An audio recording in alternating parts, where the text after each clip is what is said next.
magíster de ciencias políticas, querido amigo, de broma que ya está generando una enorme cantidad de audiencia. Me estoy refiriendo a Roque García. ¿Cómo andás, Roque? Muy bueno, muchas gracias, ando muy bien. Un saludo a todos los orientales que te escuchan, que nos escuchan en esta mañana. Bueno, recibido ese saludo, aunque yo me defino uruguayo, pero bueno, está bien. Estamos todos en la misma bolsa, querido Roque. Vamos arriba. Bueno, hoy vamos a empezar con un tema que también despierta mucho polémica y que es un tema oscuro sobre el cual se ha mentido mucho, que es lo que podríamos llamar el caso Mitrione. ¿Estamos de acuerdo? Buah, ese sí que es uno de los temas que más diferentes líneas de análisis ha tenido en los últimos 40 o 50 años, Roque. Sí, es un tema sobre el cual se ha tejido también una enorme infamia, una enorme mentira, y la vamos a ir destejiendo y vamos a ver quiénes son los autores materiales, intelectuales de toda esta mentira que se ha tejido sobre este personaje, sobre Dan Anthony Mitrione. Pero bueno, no sé si querés empezar por un poco qué es lo que la gente cree que era Mitrione y por qué lo mataron. ¿Te parece que empecemos por ahí?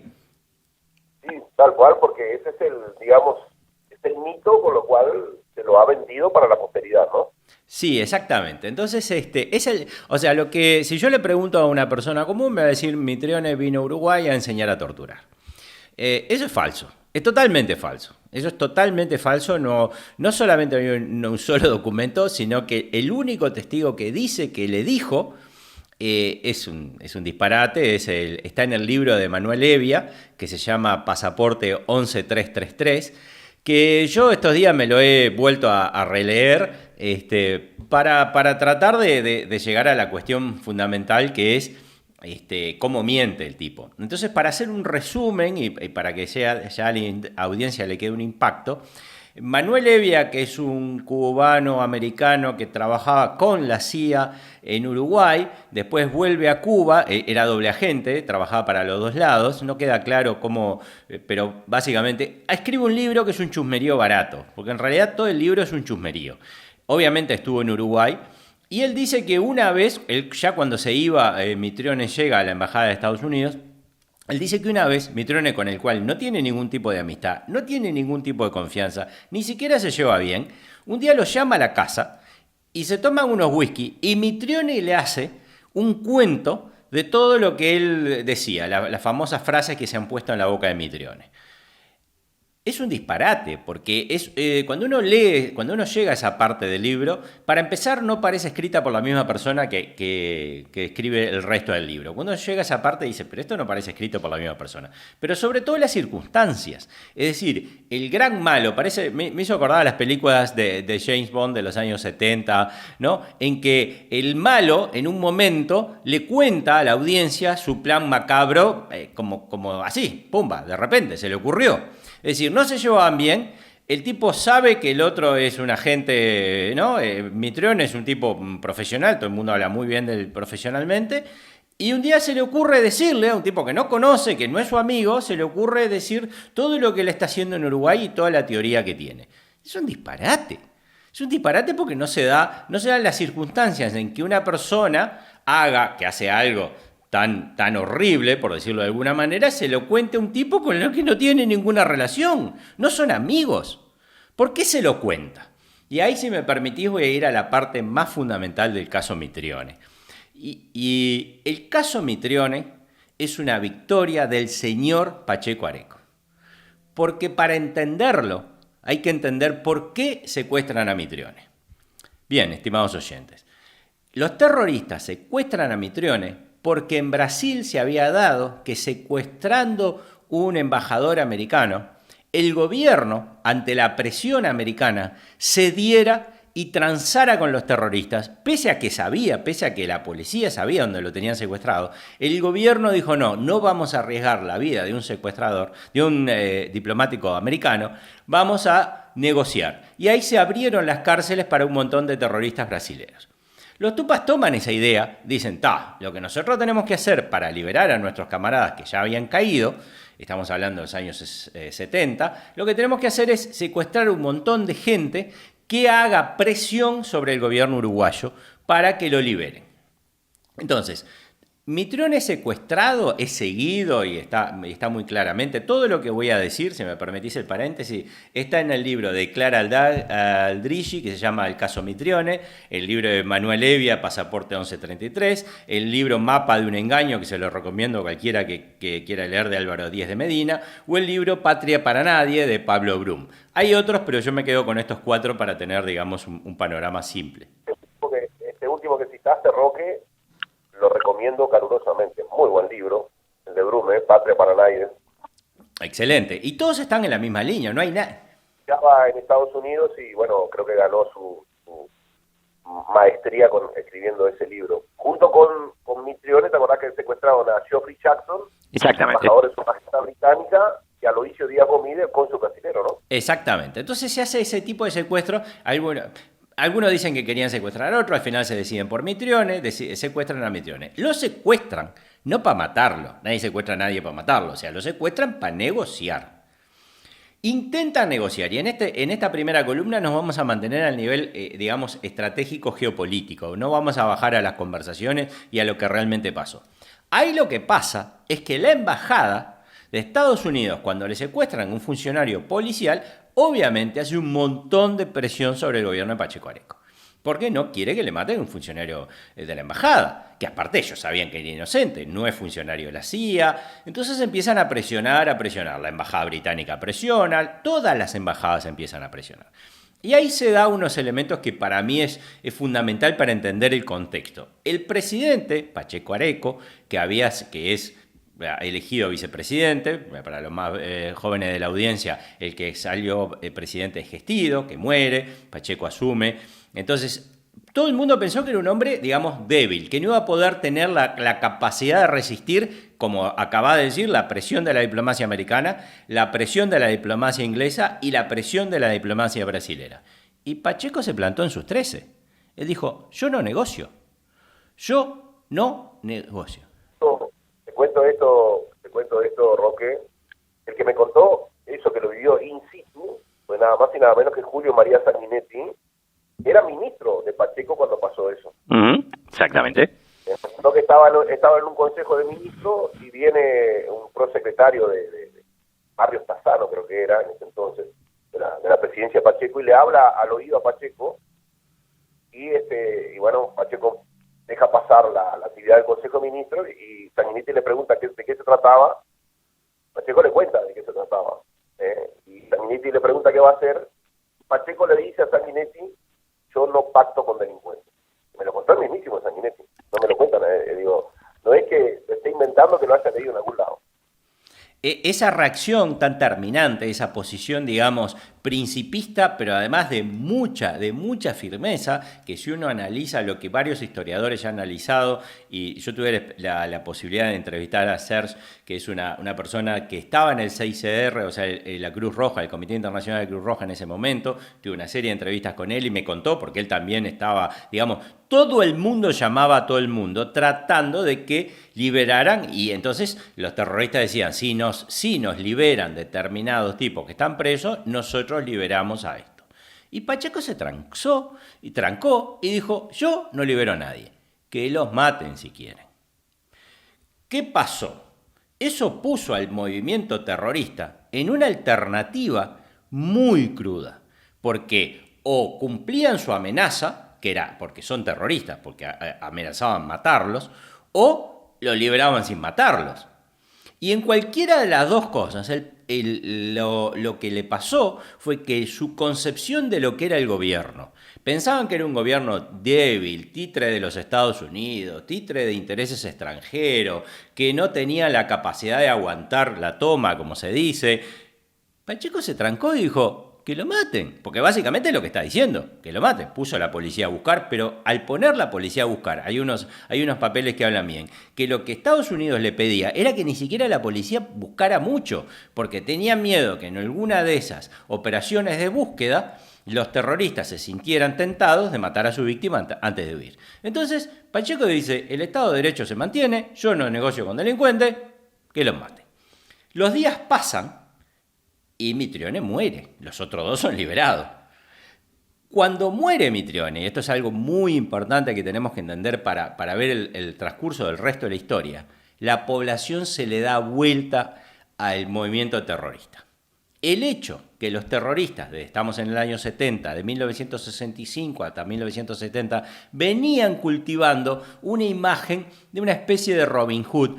Y, por ejemplo, cuando mataron a Morán Charquero decía que lo habían matado porque torturaba, pero, digamos, nunca habían matado a una persona inocente, porque Mitrione es inocente, que no les había hecho nada, lo interrogan. Si uno lee los interrogatorios, en ningún momento hablan de tortura. Le dicen que Mitrione en un momento le dice, yo me paso el 99% de mi tiempo en la oficina de la embajada, y ellos dicen, sí, sabemos, porque ustedes lo seguimos. Es decir, matan un inocente. ¿Qué pasa luego de la muerte de Mitrione? La gente se da vuelta. Se le da vuelta en una... Sí, Roque, que Mitrione tenía 11 hijos. Sí, tenía 9, pero tenía 9 hijos, estaban 7 con él, y también es cierto decir que era un tipo muy querido, era muy creyente, era italiano, o sea, básicamente nació en Italia en 1920, de chico fue, de bebé de 1 año, llega a Estados Unidos con su padre, es un policía de Richmond que lo aprieta en la parte económica y pide para salir en misión al extranjero, una historia que todos conocen, va primero a ver... Nuestros soldados, pura casualidad, ahora... O sea que yo era muy niño cuando pasó eso, y recuerdo la foto del diario La Mañana, que era el diario que yo iba a buscar cuando llegaba la onda a mi pueblo, Comensoro, para mi viejo, que estaba como con una gigantografía, el cadáver de Mitrione, el cuerpo de Mitrione llegando a Estados Unidos con sus hijitos esperándolo, ¿no? Esta imagen me quedó para siempre. Es que la comunidad americana se dice, o sea, el asesinato de Mitrione tiene consecuencias hasta aún hoy. Cualquiera de los implicados en la muerte de Mitrione, si pisa territorio americano, va preso. Porque en Estados Unidos no prescriben los delitos, mucho menos el homicidio. Es decir, cualquier vinculado al asesinato de Mitrione, directa o indirectamente, no puede pisar territorio de los Estados Unidos. Hay casos de políticos en su momento de Frente Amplio que no pudieron ir a algunas reuniones porque no es que el gobierno no los deje entrar, es que no le puede asegurar que un juez no los mande preso. Porque el asesinato en las cortes americanas no prescribe. O sea, los americanos van a buscar a los que mataron a Mitrione literalmente hasta que estos, mientras le dé la vida. Entonces, el asesinato de Mitrione tiene ondas que empezaron a pasar, pero a mí me gustaría mucho ir al siguiente paso. ¿Qué pasa después que lo matan? La gente se le da vuelta. ¿Cómo se le da vuelta? A un movimiento terrorista. La gente empieza a llamar a la policía a decir, enfrente a mi casa, para un auto, hay 4 muchachos, hay 2 muchachas que me las cruzo todos los días en la feria y no sé quiénes son, entra gente, sale gente, la policía empieza por primera vez, esto también hay que decirlo, a recibir un montón de información de la gente. Para los que estudian la teoría de terrorismo, dicen que ellos se tienen como ver como un pez en el agua, era lo que decía Mao, refiriéndose a la revolución cómo se debe mover un revolucionario en el pueblo, como un pez en el agua. El agua se les empieza a dar vuelta a estos tipos. Lo que sucede entre agosto que matan a Mitrione y el año que viene, es que casi todos los líderes tupamaros van presos. Van presos. Lo que va a venir después es la fuga del penal de Punta Carretas, porque hay una cosa que también, como siempre digo, me gusta hacer referencias pasado y presente. Si yo tengo un excelente policía que manda presos con una labor de investigación y con el apoyo de la gente a un montón de delincuentes, lo pongo en la cárcel de Punta Carretas y la cárcel es controlada por los presos, porque los presos en aquella época hacían reuniones, se pasaban de celda en celda, discutían su estrategia terrorista desde adentro de la cárcel, ¿no? Y hoy, bueno, cada uno puede hacer sus comparaciones con una de las pocas... O sea, los presos en las cárceles de Uruguay tienen celular, eso es algo que normalmente en las cárceles se prohíbe. Entonces, cuando la policía los termina mandando presos, casi todos caen presos, cae Almería, yo no quiero entrar en detalles, se viene la fuga del penal, el abuso. Haciendo un cuento corto. Vas a tener que contar esa segunda parte el viernes que viene porque queda tan solo un minuto de tiempo. Bien, entonces, es importante que la gente meta en la cabeza. La gente, el movimiento se da cuenta que matar a Mitrione fue un tremendo error. Entonces salen a mentir, pero como 4 años después, de que Mitrione era un torturador. Porque realmente fue una victoria de Pacheco, fue un error colosal de los terroristas que lo terminaron pagando muy caro porque perdieron totalmente el apoyo de la población. Ese sería el resumen de la columna de hoy y seguimos porque como ves es un tema que me gusta mucho y que tenemos mucho para conversar con la gente. Sí, te despido con algo que el periodista, no sé si vos lo citaste, el escritor Fernando Butazzoni, libro que escribió Una historia americana justamente sobre Mitrione, dice que hasta en la interna policial lo consideraban un tipo bueno y un pobre tipo, totalmente inocente de lo que le tocó vivir, ¿no? Increíble. ¿Mataron a un inocente? Como pasa el tiempo, después la gente elige a esos asesinos y mentirosos para conducir un país, ¿no? Lo que es el poder, siempre me llama la atención, esto tal vez por lo que estudié, Roque, lo que es el poder de la mentira, ¿no? Sí, también toca intereses y también es cierto que la maquinaria de la mentira durante mucho tiempo fue muy alimentada y también es cierto que hay muchos periodistas, y vamos a llegar a eso en la columna que viene, que repiten ligeramente, abiertamente en la televisión, que Mitrione era un torturador. Pero bueno, cada uno sabe que si es un periodista que investiga antes de decir las cosas o si simplemente repite lo que le dicen.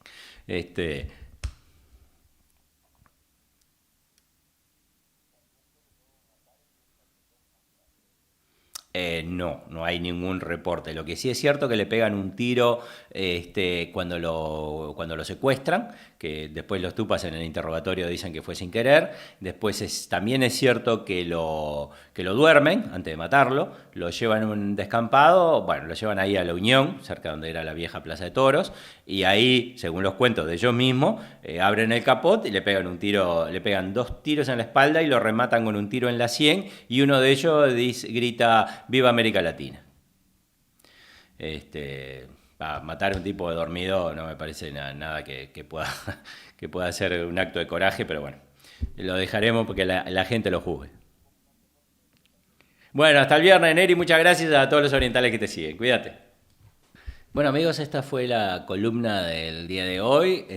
Como siempre es un gusto compartir con todos ustedes. Aprovecho para decirles que esta columna la hicimos en base a este libro de Clara Eldraghi, el libro del mentiroso cubano, doble agente, Mapa de un engaño de Díez de Medina y Patria para nadie de Brum.